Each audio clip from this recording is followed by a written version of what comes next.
নমো শম্ভুবায় চ ময়ো ভবায় চ নমো শঙ্করায় চ ময়স্করায় নমো শিবায় চ শিবতরায়।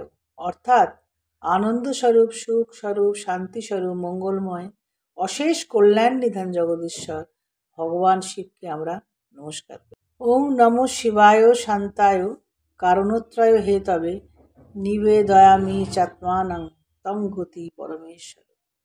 অর্থাৎ জগতের সৃষ্টি, স্মৃতি ও প্রলয় এই কারণত্রয়ের হেতুরূপী মঙ্গল বিধাতা শান্তিরূপী হে ভগবান শিব, তোমাকে পুনঃ পুনঃ একান্ত ভক্তিভরে প্রণাম করি।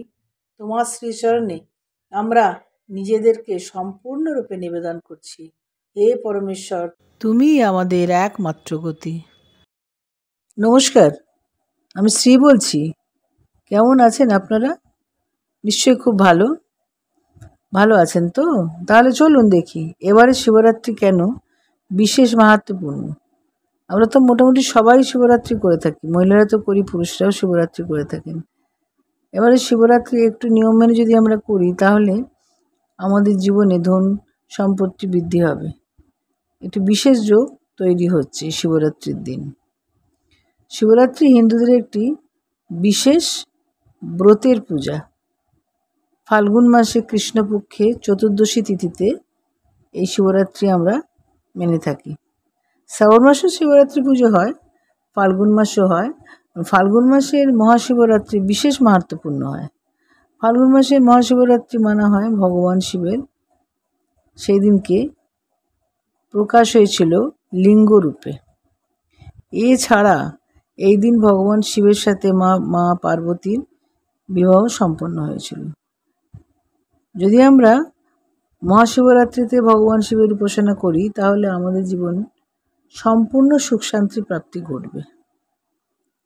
মহাশিবরাত্রিতে মন্ত্রজপ, ব্রত, উপবাস, পুজো, রাত্রি জাগরণ এসব যদি করা যায় তাহলে আমরা বিশেষ ফল পাব। এবারে 8 মার্চ মহাশিবরাত্রি পালন করা হবে। দেবাদিদেবের শিবের পূজা যে করব আমরা, সেই পূজা এবারে ভীষণ মাহাত্ম্যপূর্ণ। তাই বিশেষভাবে এই পূজা করলে বিশেষ ফল লাভ করা যাবে। শিবরাত্রির দিন পূজা, ধ্যান, উপবাস, রাত্রি জাগরণ সবই হবে ভালো। যদি আমরা করি নিষ্ঠা করে তাহলে পূজার বিশেষ ভালো ফল আমরা পাব। এবার শিবরাত্রিতে পূজা নিজে থেকেই কেন বিশেষ মাহাত্ম্যপূর্ণ সেটা আমি বলছি। এবারে শিবরাত্রি করলে অর্থপ্রাপ্তি ঘটবে, অর্থ বর্ষা ঘটবে। এমনিতেই শিবরাত্রি করলে সমস্ত রকম মনস্কামনা পূর্ণ হয়। ভগবান শিব ভবিষ্যতে বাণী বদলে দিতে পারেন, ভবিষ্যতের যে বিধান সে বদলে দিতে পারেন।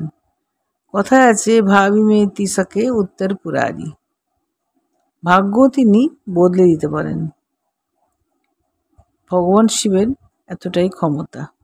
এবারে তাই সব রাশি, এবারে সমস্ত রাশি একসাথে রয়েছে এবং এই শিবরাত্রির সময় চন্দ্র ও মঙ্গল মিশে একটি যোগ তৈরি হবে, সেটি হচ্ছে লক্ষ্মী যোগ।